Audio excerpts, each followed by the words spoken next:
اللهم صل على محمد وعلى آل محمد كما صليت على إبراهيم وعلى آل إبراهيم إنك حميد مجيد اللهم بارك على محمد وعلى آل محمد كما باركت على إبراهيم وعلى آل إبراهيم إنك حميد مجيد سبحانك لا علم لنا إلا ما علمتنا إنك أنت العليم الحكيم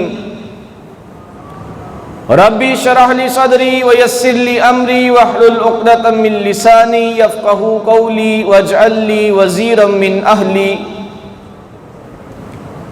قال الله تبارك وتعالى في القرآن المجيد والفرقان الحميد وقال ربكم ادعوني أستجب لكم ان الذين يستكبرون عن عبادتي سيدخلون جهنم داخرين وقال النبي الكريم صلى الله عليه وآله وسلم ليس شيء أكرم على الله من الدعاء وہ سنتا ہے سب کی دعا کر تو دیکھو تم اپنے نصیب آزما کر تو دیکھو سیاہی گناہوں کی دھل جائے گی دل سے تم آنکھوں سے آنسو بہا کر تو دیکھو ہمہ قسم کی تعریفات بڑائی کبریائی یکتائی تحمیدات تمجیدات کے تمام تر کلمات اللہ وحدہ لا شریک مالک العلام جل و شانہ کی ذات مقدس کے لیے جو ساری کائنات کا خالق مالک حاجت روا مشکل کشا داتا دستگیر غریب نواز لاجپال بگڑی بنانے والا اولادیں دینے والا نفع و نقصان کا مالک علی کل شیء قدیر اقرب الیہ من حبل الورید علیم بذات الصدور مالک کن فیکون ہے درود و سلام امام کائنات امام الانبیاء سید الانبیاء افضل المؤمنین سید المرسلین شفیع للمذنبین رحمت للعالمین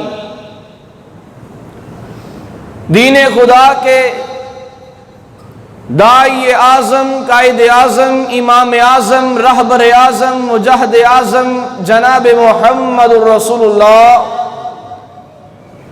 صلی اللہ علیہ وآلہ وسلم کی ذات عالی شان پہ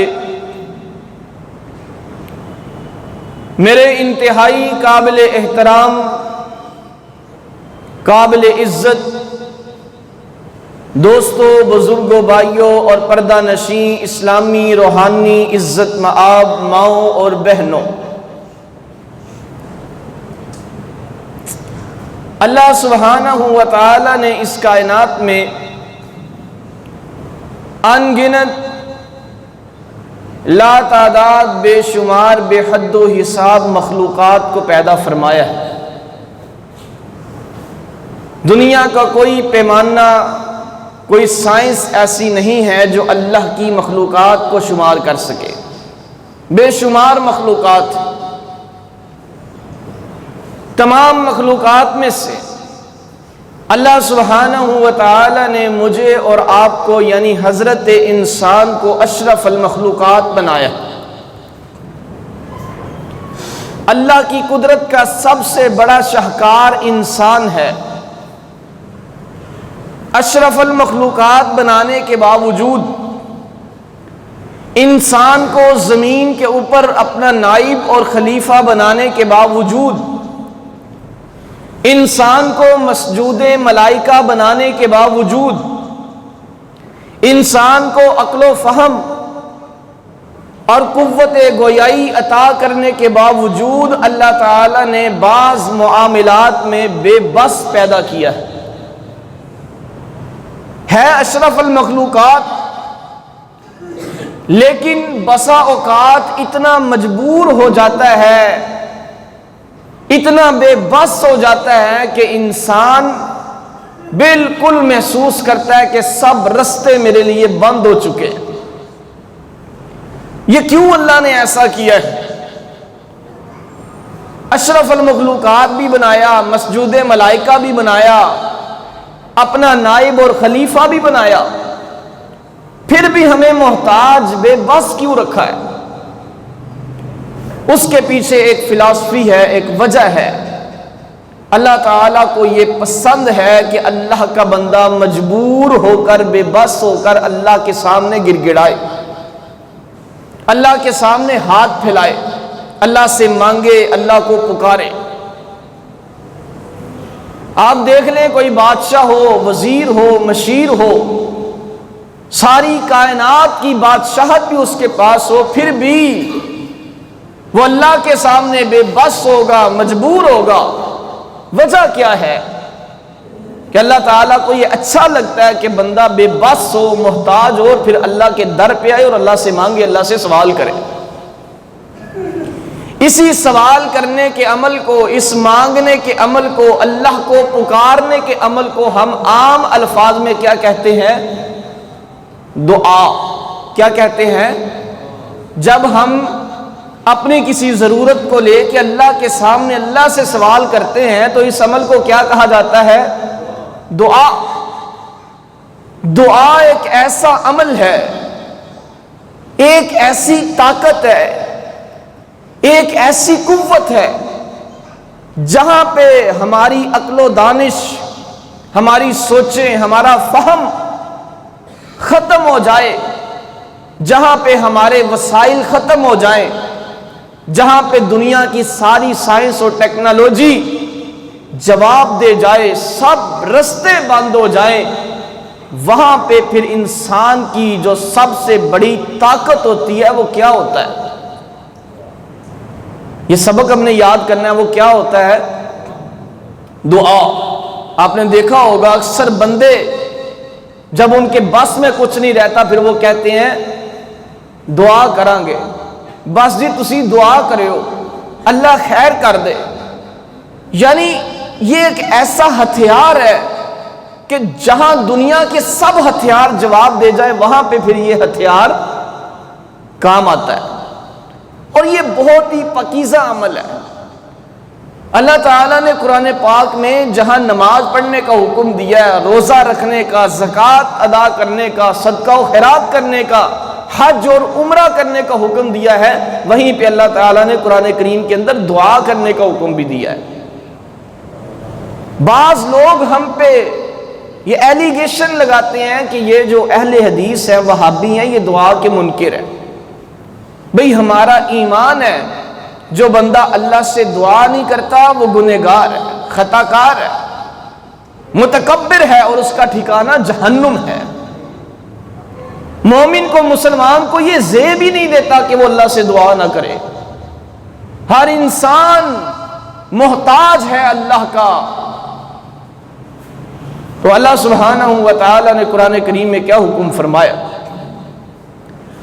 وَقَالَ رَبُّكُمُ ادْعُونِي أَسْتَجِبْ لَكُمْ إِنَّ الَّذِينَ يَسْتَكْبِرُونَ عَنْ عِبَادَتِي سَيَدْخُلُونَ جَهَنَّمَ دَاخِرِينَ۔ اور تمہارا رب تم سے یہ کہتا ہے ادعونی، مجھ سے مانگو، مجھے پکارو، مجھ سے دعا کرو، استجب لکم، میں تمہاری دعاؤں کو قبول فرماؤں گا۔ بادشاہوں کا بادشاہ، شہنشاہوں کا شہنشاہ، ساری کائنات کے خزانوں کا مالک خود آواز لگا کے کہتا ہے ادعونی، مجھ سے مانگو، مجھ سے دعا کرو۔ اور مشرک کی عقل اتنی گئی گزری ہے کہ وہ اللہ کے فرمان کو، اللہ کے در کو چھوڑ کر غیر اللہ کے سامنے اپنی التجائیں لے کر جاتا ہے۔ سب سے پہلا جو آج کے ہمارے خطبہ جمعہ کا نقطہ ہے، دعا کس سے مانگنی ہے؟ سارے نہیں بولے، دعا کس سے مانگنی ہے؟ دعا قبول کرنے والا کون ہے؟ دعاؤں کو سننے والا کون ہے؟ دعاؤں کو پورا کرنے والا کون ہے؟ مشکل اور مصیبت اور اذیت اور پریشانی سے نکالنے والا کون ہے؟ بیماروں کو شفا دینے والا کون ہے؟ کاروبار میں نفع نقصان کا مالک کون ہے؟ اللہ سوال کرتے ہیں امن یجیب المضطر اذا دعاہ ویکشف السوء، اور لوگوں کون ہے جو مجبور مظلوم مقہور پریشان حال کی دعاؤں کو سن کر قبول کرتے ہوئے اس کی پریشانیوں کو دور کر دیتا ہے؟ اللہ ہے۔ تو دعا کس سے مانگنی ہے؟ اللہ کے علاوہ، نہ نبی سے، نہ ولی سے، نہ علی سے، اللہ کے علاوہ کسی سے دعا نہیں مانگنی، کسی سے سوال نہیں کرنا۔ ہمارے لوگ دین سے دور، یا بہاول حق بیڑا تک، پیروں سے فقیروں سے دعائیں مانگتے ہیں۔ بھائی وہ تو خود محتاج ہے، وہ تو اپنی زندگی کے، اپنی سانسوں کے مالک نہیں ہے۔ یا شاہ جمال دے دے پتر رتا لال، شاہ جمال کو کہتے ہیں ہمیں بیٹا عطا کر، تو بیٹے عطا کرنے والا کون ہے؟ یہ شرکیہ کلمات مسلمان پڑھتے ہیں، مسلمان بولتے ہیں۔ یا معین الدین چشتی نگا دے پار کشتی، معین الدین چشتی سے کہتے ہیں کہ ہماری کشتی کو پار لگا دے۔ نبی نوح کے سفینے کو پار لگانے والا کون تھا؟ نبی ابراہیم کو آگ سے بچانے والا کون تھا؟ اللہ تھا۔ تو دعا کس سے مانگنی ہے؟ اللہ سے۔ وَقَالَ رَبُّكُمُ ادْعُونِي أَسْتَجِبْ لَكُمْ، تمہارا رب کون؟ تمہارا، بہت بڑی بات، بہت بڑی بات، تمہارا رب کا معنی پتہ کیا ہوتا ہے؟ پالنے والا، یعنی جو تمہیں پالتا ہے وہ تمہیں خود کہہ رہا ہے ادعونی، مجھ کو پکارو، مجھ سے مانگو، دعا کرو۔ پھر وہ خود ہی کہتا ہے دعا مجھ سے کرو، میں کیا کروں گا؟ استجب لکم، اللہ کی قسم کاش کہ آپ گہرائی کے ساتھ ان الفاظ کو سمجھے۔ گارنٹی دے رہے ہیں اللہ تعالیٰ کہ دعا مجھ سے کرو تو صحیح، استجب لکم، میں تمہاری دعا کو ضائع نہیں کروں گا، رائے گاہ نہیں کروں گا۔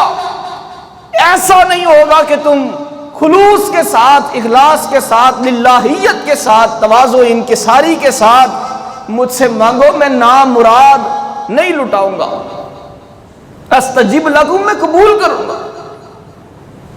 پھر فرمایا ان الذین یستکبرون عن عبادتی، بے شک وہ لوگ جو میری عبادت سے اعراض کرتے ہیں، تکبر کرتے ہیں۔ پتہ چلا کہ دعا کا نہ مانگنا تکبر کی علامت ہے۔ وہ انسان سمجھتا ہے کہ مجھے اللہ سے مانگنے کی ضرورت ہی نہیں ہے، مجھے اللہ سے سوال کرنے کی ضرورت ہی نہیں ہے۔ کثرت کے ساتھ دعائیں کیا کرو، دعا مانگنا عبادت ہے۔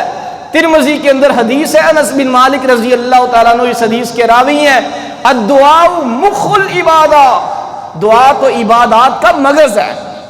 کوئی عبادت ایسی نہیں ہے جو دعا سے خالی ہو۔ یہ نماز ہم پڑھتے ہیں، صلاۃ عربی زبان میں نماز کے لیے لفظ استعمال ہوا ہے، آپ کو پتہ ہے اس کا معنی کیا ہے؟ دعا، اس کا معنی کیا ہے؟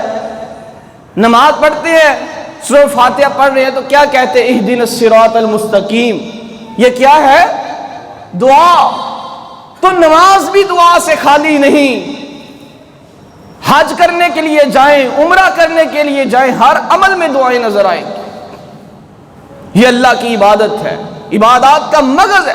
جو نہیں کرتا تکبر کرتا ہے۔ فرمایا سیدخلون جہنم داخرین، ان قریب اللہ ایسے لوگوں کو جہنم کا ایندھن اور بالن بنا دیں گے۔ فرمایا لیس شیء اکرم علی اللہ من الدعاء، اللہ کے نزدیک دعا سے زیادہ عزت والا مکرم عمل کوئی نہیں ہے۔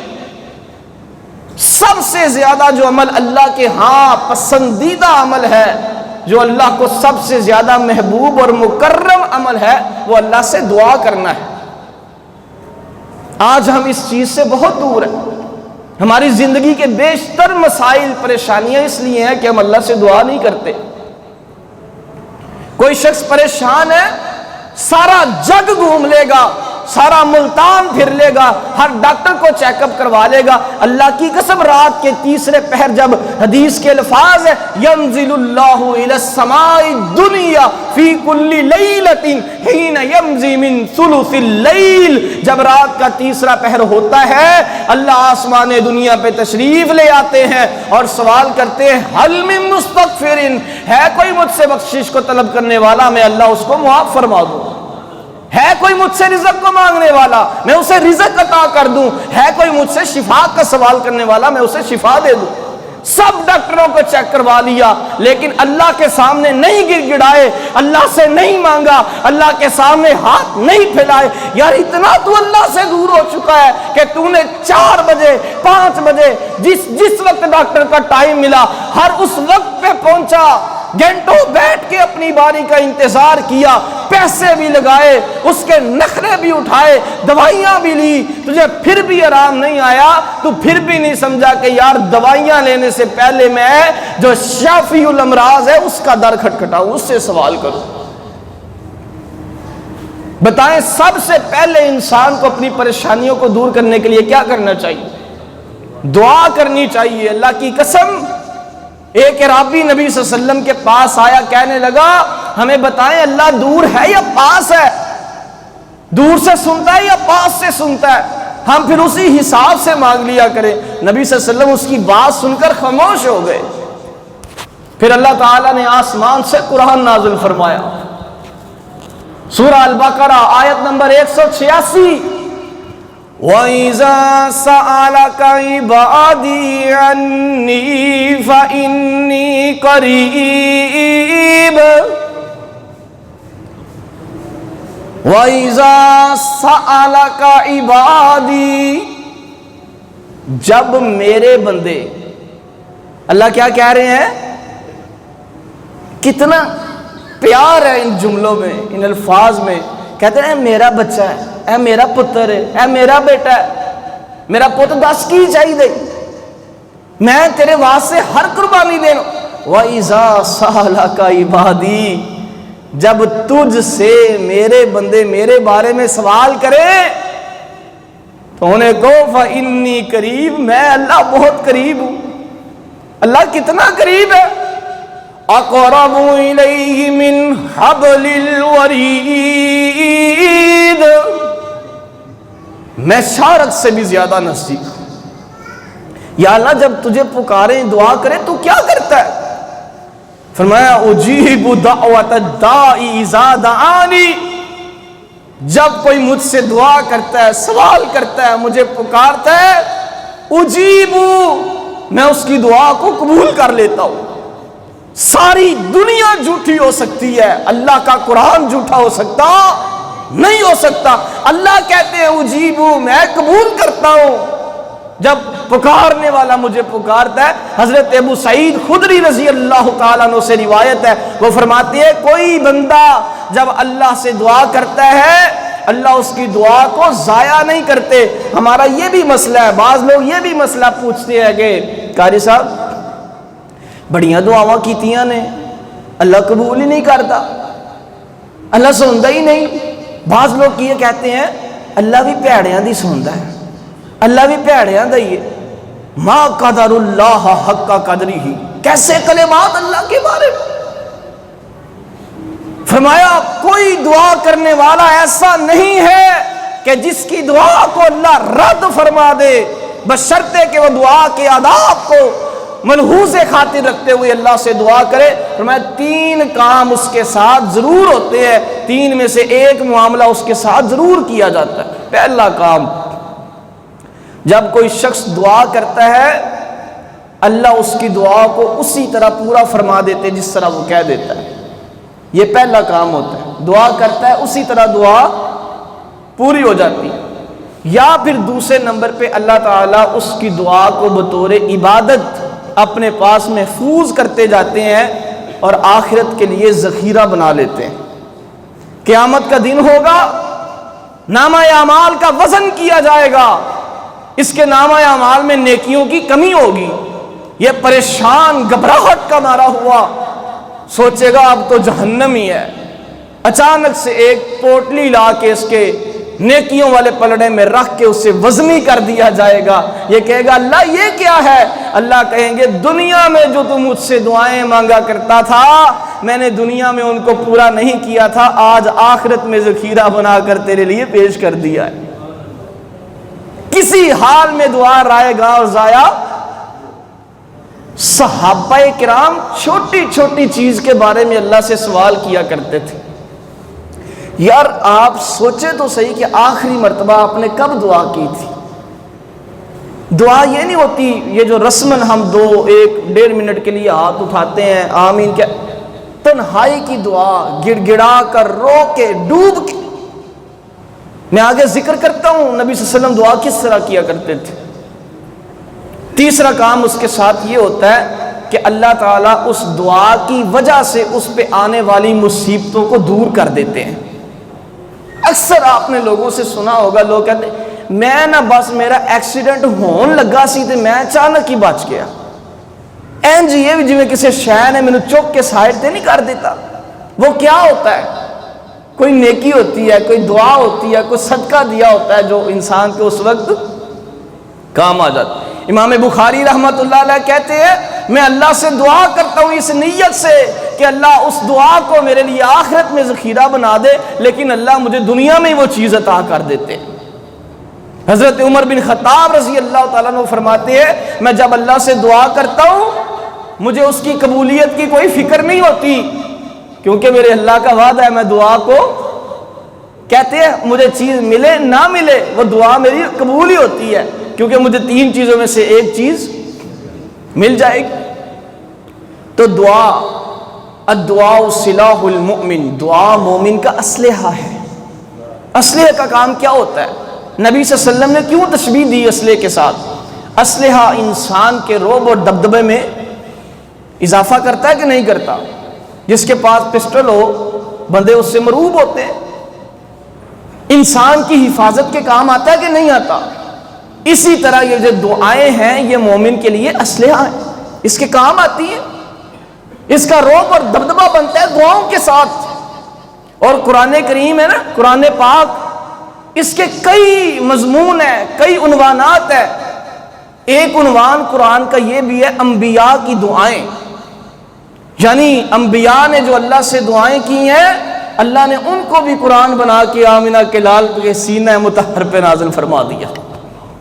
سب سے پہلے حضرت آدم کا ذکر، جب حضرت آدم علیہ السلام سے غلطی ہوئی، شجر ممنوعہ کا پھل چکھ لیا، جنت سے نکال دیا گیا، بدن سے لباس کو اتار دیا گیا، میاں بیوی کے درمیان جدائی ڈال دی گئی۔ پھر اللہ تعالیٰ کو حضرت آدم نے کس طرح سے راضی کیا؟ کس کے ذریعے راضی کیا؟ دعا کے ذریعے۔ کیا دعا کرتے ہیں؟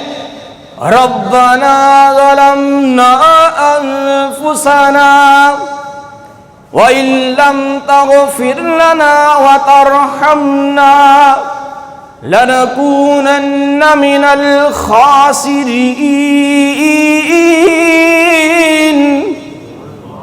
دعا کرتے ہیں تو اللہ تعالیٰ دعا کو قبول فرما کے ان کی توبہ کو قبول کر لیتے ہیں۔ پھر اللہ تعالیٰ نے اسی قرآن کریم میں حضرت سیدنا ابراہیم علیہ السلام کی دعاؤں کا ذکر فرمایا۔ مکہ کو عظمت ملی نبی ابراہیم کی دعاؤں سے۔ دعا کی اتنی طاقت ہے، میں تو کہتا ہوں اللہ کے نبی کریم صلی اللہ علیہ وسلم نے ارشاد فرماتے ہیں میں نبی ابراہیم کی دعا بن کے آیا ہوں۔ کائنات کو امام کائنات بھی ملے ہیں تو ابراہیم علیہ السلام کی دعا کی وجہ سے ملے ہیں۔ یہ حدیث ہے بالکل صحیح، اور مانگا بھی تھا ربنا وابعث فیہم رسولا منہم یتلو علیہم آیاتک وَيُعَلِّمُهُمُ الْكِتَابَ وَالْحِكْمَةَ وَيُزَكِّيهِمْ إِنَّكَ أَنْتَ الْعَزِيزُ الْحَكِيمُ۔ سبحان اللہ کی آواز تھوڑی سی بلند کریں، مجھے پتہ لگے آپ کو سمجھ آ رہی ہے۔ نبی ابراہیم کی دعاؤں کا تذکرہ، کہیں پہ 82 سال کا بڑا بابا ہے، سفید بال ہے، ساری عمر اللہ سے اولاد مانگتا رہا، اللہ نے نہیں دی، اللہ نے دی نہیں، اس نے مانگنی چھوڑی، بولے چھوڑی۔ ہم ایک بار دعا کرتے ہیں، 2 بار 3 بار کہتے ہیں، بس۔ نبی صلی اللہ علیہ وسلم نے فرمایا اذا دعا منکم احد فلیغرم، جب کوئی اللہ سے دعا کرے اسے چاہے چمٹ جائے، جس طرح بچہ ضد کرتا ہے میں لے کے ہی چھوڑوں گا، اللہ کے ساتھ پیار کرے، لاڈ کرے، محبت، اللہ تو میرا اللہ ہے، میں اور کس کے پاس جاؤں، کس سے مانگوں، کس سے کہوں، تو نہیں دے گا تو کون دے گا، میرا ہے ہی کوئی۔ انتہائی درجہ ذلالت، عاجزی اور انکساری اختیار کر کے دعا کرے، جتنی عاجزی اختیار کریں گے دعا اتنی زیادہ قبول ہوگی۔ 1 2 بار 4 بار دعا کر کے چھوڑ دیتے ہیں۔ 82 سال تک نبی ابراہیم اللہ سے مانگتے رہے، ربی ہب لی من الصالحین، اے اللہ مجھے نیک بیٹا عطا کر دے۔ فبشرناہ بغلام حلیم، اللہ نے پھر دعا قبول کی کہ نہیں کی؟ یعنی ابراہیم کو اسماعیل ملے کس کی وجہ سے؟ سارے نہیں بولتے یار، کچھ سبق یاد کرنے، کس کی وجہ سے؟ یہ ہے دعا کی طاقت۔ پھر کیسا یار خدا کا نظام ہے، 82 سال کی عمر میں ابراہیم کو اسماعیل، اسماعیل کو اسحاق، اسحاق کو یعقوب، یعقوب کو یوسف، کیسے ایک لڑی اللہ نے پوری عطا کر دی دعا کی برکت۔ پھر جب اللہ تعالیٰ نے سیدہ مریم کو بغیر نکاح کے اپنی قدرت کے ساتھ بیٹا عطا فرمایا نا، تو زکریا علیہ السلام کی کفالت میں آ گئیں۔ سورہ آل عمران کو پڑھیے آپ۔ جب وہ زکریا علیہ السلام کی کفالت میں آئیں تو ایک دن نا زکریا علیہ السلام اچانک ان کے پاس آئے، دیکھا بے موسم پھل پڑے ہوئے، یعنی یہ موسم نہیں ہے تربوز کا، آم کا، بے موسم پھل۔ کہا کہاں سے؟ کہا اللہ کی طرف سے۔ اب نبی زکریا بڑھاپے میں، دماغ میں بات آئی کہ یار اگر بغیر موسم کے اللہ اس مریم کو پھل دے سکتا ہے، میں پھر کیوں نہ اللہ سے بچے کا سوال کروں کہ اللہ مجھے بچہ نہیں دے سکتا؟ تو قرآن کہتا ہے ہنالک دعا زکریا ربہ، زکریا نے کس سے دعا کی؟ ہنالک دعا زکریا ربہ قال ربی ہب لی من لدنک ذریۃ طیبہ انک سمیع الدعاء، اللہ مجھے بھی بیٹا عطا کر دے، پاک صاف بیٹا عطا کر دے، یا اللہ تو دعاؤں کو سننے والا ہے، اللہ تو دعاؤں کو قبول کرنے والا ہے۔ اللہ کی قسم پھر اللہ نے عطا فرمایا کہ نہیں عطا فرمایا؟ نبی زکریا کو یحییٰ دیے اور کہا بیٹا بھی دوں گا، نبوت بھی دوں گا، اور اس کا نام بھی میں اللہ خود رکھوں گا، وَلَمْ نَجْعَلْ لَهُ مِنْ قَبْلُ سَمِيًّا، اس سے پہلے اس نام کا بچہ بھی کوئی نہیں ہوگا۔ سورہ مریم ہے نا، پڑھے قاف ہا یا عین صاد ذکر رحمت ربک عبدہ زکریا،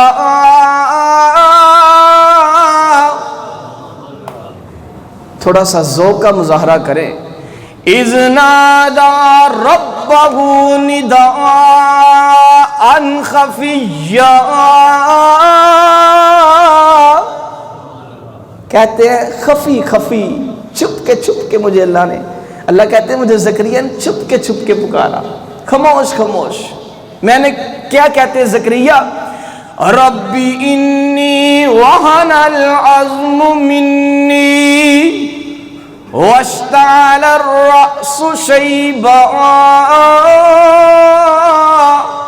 اللہ میری ہڈیوں کی میخ ختم ہو گئی، گدا ختم ہو گیا، میں بڑھاپے کا شکار ہو گیا، واشتعل الرأس شیبا، میرے سر کے بال سفید ہو گئے، چاندی کی طرح چمک رہے ہیں۔ لیکن اللہ، یار کتنا بڑا جملہ، وَلَمْ أَكُمْ بِدُعَائِكَ رَبِّ شَقِيًّا، اللہ میں تجھ سے دعا کر کے کبھی محروم نہیں رہا۔ کبھی آپ بھی کہا کریں، اللہ میں تجھ سے مانگ کے کبھی محروم نہیں رہا، میں نے اولاد مانگی تو نے دی، سکون مانگا تو نے دیا، مکان مانگا دیا، دکان مانگی دی۔ کہا کرے وَلَمْ أَكُمْ بِدُعَائِكَ رَبِّ شَقِيًّا، اللہ میں کبھی تجھ سے مانگ کے محروم ہوں۔ اللہ نے عطا کیا کہ نہیں کیا؟ یہ کس کی طاقت تھی؟ دعا کی تھی نا، پھر اللہ نے عطا کیا۔ اور ایک اور نبی مچھلی کے پیٹ میں پھنسا ہوا ہے، مچھلی کے پیٹ میں۔ میں کہتا ہوں جو بے گناہ جیل میں قیدی قید ہے نا، ان کو بتاؤ یہ دعا جا کے مچھلی کے پیٹ میں ہے، وہاں پہ وہ کیا کرتے ہیں؟ کیا کیا؟ لا الہ الا انت سبحانک انی کنت من الظالمین۔ مچھلی کے پیٹ میں دعا کی تو اللہ نے پھر اس قید سے جان چھڑا دی کہ نہیں چھڑا؟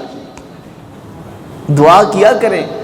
کوئی بھی مسئلہ ہے نا، چھوٹے سے چھوٹا، اولاد نافرمان ہے، کاروبار میں کمی ہے، ہر مسئلے کا حل ایک ہے، یاد کر لیں، ہر مسئلے کا حل کیا ہے؟ دعا کرنی ہے۔ کچھ چاہیے پھر بھی، نہیں چاہیے پھر بھی دعا کریں۔ کوئی آخرت کی باتیں مانگے، کوئی دنیا کی چیزیں مانگے۔ اور دعا اتنی ضروری ہے نا، غزوہ بدر 313 صحابہ کو نبی صلی اللہ علیہ وسلم میدان بدر میں لے گئے، صحابہ لڑنے کے لیے، مرنے کے لیے تیار ہیں، آ چکے ہیں، لیکن لڑائی سے ایک رات پہلے نبی علیہ السلام بدر کے میدان کے ایک کونے میں بیٹھ کے اللہ سے دعائیں کر رہے ہیں۔ چادر، یا ایھا المزمل والی چادر کندھوں کے اوپر ہے، دعا کرتے کرتے اس طرح ہاتھ اٹھا کے اوپر کرتے جاتے، روتے جاتے، دعا کر رہے، حتیٰ کہ دعا کرتے کرتے چادر مبارک گر جاتی ہے۔ حضرت ابو بکر رضی اللہ تعالیٰ عنہ آتے، کہتے یا نبی اللہ بس کریں، جس طرح آپ نے مانگا ہے اللہ نے جیت عطا کر دی ہے۔ یعنی میدان میں آ جانے کے بعد بھی ہمیں دعاؤں کی ضرورت۔ نبی صلی اللہ علیہ وسلم میدان میں آ چکے ہیں، پھر بھی کیا کر رہے ہیں؟ دعا کر رہے ہیں۔ جب غزوہ خیبر کا قلعہ فتح نہیں ہو رہا تھا، نبی صلی اللہ علیہ وسلم نے حضرت علی کو جھنڈا دیا تو ساتھ کیا دی تھی؟ دعا دی تھی کہ نہیں؟ جب حضرت ابو ہریرہ رضی اللہ تعالیٰ عنہ کی ماں نبی صلی اللہ علیہ وسلم کو گالیاں دیتی تھی، انہوں نے آ کے نبی صلی اللہ علیہ وسلم سے کہا یا نبی اللہ میرا دل دکھتا ہے، میری ماں آپ کو برا بھلا کہتی ہے، تو میرے لیے کیا کرے؟ اس کا مطلب ہے کہ نیک انسانوں سے دعا کی درخواست، زندہ نیک انسانوں سے دعا کا کہنا چاہیے۔ تو نبی صلی اللہ علیہ وسلم نے پھر دعا کی تو اللہ نے، ابو ہریرہ کہتے ہیں میں نے گھر کی طرف دوڑ لگا دی، میں نے کہا آج دیکھتا ہوں اللہ کے نبی کی دعا عرش پہ پہلے جاتی ہے، یہ ابو ہریرہ گھر میں پہلے پہنچتا ہے۔ کہتے میں نے دڑکی لگائی، میں دوڑا اپنے گھر کی طرف، جب میں دروازے پہ پہنچا مجھے پانی کے گرنے کی آواز آ رہی تھی، میں سمجھ گیا میری ماں غسل کر رہی ہے۔ دعا کی طاقت۔ نبی علیہ الصلوۃ والسلام کی ایک زوجہ مطہرہ سیدہ ام سلمہ ام المؤمنین رضی اللہ تعالی عنہ، ان کے خاوند تھے ابو سلمہ رضی اللہ تعالیٰ عنہ، وہ اللہ کو پیارے ہو گئے۔ نبی صلی اللہ علیہ وسلم کے پاس ام سلمہ تشریف لے کے آئیں، کہنے لگی میں بڑی پریشان ہوں، ابو سلمہ جیسا کون ہوگا، بڑا عظیم آدمی تھا، نیک انسان تھا، بڑی میری خاطر تواضع عزت کرتا تھا، بڑا ہمارا اچھا وقت گزرا۔ نبی صلی اللہ علیہ وسلم نے کہا ام سلمہ تو پریشان نہ ہو، تو کیا کیا کر یار سارا جمعہ گزر گیا آپ کو سمجھاتے، کیا کیا کر؟ دعا کیا کر۔ کہا کیا دعا کروں؟ کہا پڑھا کر اللہم اجرنی فی مصیبتی واخلف لی خیرا منہا، اللہ مجھے اس مصیبت سے بچا لے اور مجھے پہلے سے زیادہ بہتر جانشین عطا کر دے۔ وہ کہتی اللہ کے نبی بتا گئے، میں دعا کرتی رہی. ایک دن ایسا آیا کہ ابو سلمہ جس کا مرید تھا، ساری کائنات جس کی مرید ہے، اللہ کے نبی صلی اللہ علیہ وسلم نے مجھے خود نکاح کا پیغام بھجوا دیا. وہ کہتی تھی ابو سلمہ سے بہتر کون ہے؟ کائنات کا سب سے بہترین انسان اللہ نے عطا فرما دیا. کس کی برکت سے؟ دعا کی برکت سے. راتوں کو اٹھ کے مانگے، چھپ کے مانگے، رو کے مانگے. ادعوا ربکم تضرعا وخفیہ، فرمایا اپنے رب سے تضرع، عاجزی، اللہ میں کچھ نہیں، میں مٹی، میں خاک، لا الہ الا انت سبحانک، تو ہر عیب سے پاک، انی کنت من الظالمین، میں ظالم، میں خطاکار، سیاکار، گناہگار. اپنے آپ کو نیچے سے نیچے لے جائے، اللہ کی ذات کو اوپر سے اوپر لے جائے، اللہ آپ کی ذات کو بھی بلندیاں عطا فرما دے. تو میرے بھائیوں، دعا کا انسان کی زندگی میں بہت بڑا کردار ہے. آپ چاہتے ہیں آپ کی بیٹیوں کا رشتہ اچھا ہو جائے، اللہ سے دعا کریں. آپ چاہتے ہیں آپ کی اولاد فرما بردار ہو جائے، اللہ سے دعا کریں. آپ چاہتے ہیں کہ آپ جس کام کو ہاتھ ڈالیں آپ کو اس میں کامیابی مل جائے، تو اللہ سے، یہ سب سے بڑا ہتھیار ہے. اس عمل کو معمولی نہیں سمجھنا، اس کو عام نہیں سمجھنا. جو بھی کوئی کام آپ کا نہیں ہوتا، خلوص سے دل کے ساتھ اللہ سے مانگے. وَلَمْ أَكُمْ بِدُعَائِكَ رَبِّ شَقِيًّا، اللہ کبھی بھی کسی کو محروم نہیں رکھتے. آخری حدیث سن لے. نبی کریم صلی اللہ علیہ وسلم نے ارشاد فرمایا کہ جب کوئی شخص ان اللہ حی کریم، جب کوئی بندہ اللہ سے ہاتھ اٹھا کے سوال کرتا ہے، یار میں سمجھانے کے لیے بات، میرے سے کوئی اس طرح سوال کرے، مجھے شرم آئے گی نا اسے خالی لٹاتے ہوئے. آپ سے کوئی سوال کرے، آپ کو یار انہیں اگے ہاتھی کر لیا، انہوں کچھ نہ کچھ دے. نبی صلی اللہ علیہ وسلم فرماتے ہیں کہ جو بندہ اللہ سے ہاتھ اٹھا کے دعا کرتا ہے، اللہ اتنا شرم والا ہے کہ اللہ کو اس کے ہاتھ خالی لٹاتے ہوئے شرم آتی ہے. اللہ خالی ہاتھ، تین میں سے ایک چیز ضرور ملتی ہے. اللہ تعالی ہم سب کو عمل کی توفیق عطا فرمائے. میرے بھائی دعا کریں، دعا کو اپنی زندگی کا اوڑھنا بچھونا بنا لیں. انشاءاللہ ساری پریشانیاں، ساری مصیبتیں دور ہو جائیں گی. کوشش کریں قرآنی دعاؤں کو یاد کریں، مسنون دعاؤں کو یاد کریں. دعا دیں بھی، کریں بھی، لے بھی. دعا دینا بھی سنت، دعا لینا بھی سنت، دعا کا کہنا بھی سنت. اللہ ہمیں عمل کی توفیق عطا فرمائے. وما توفیق الا باللہ العلی العظیم.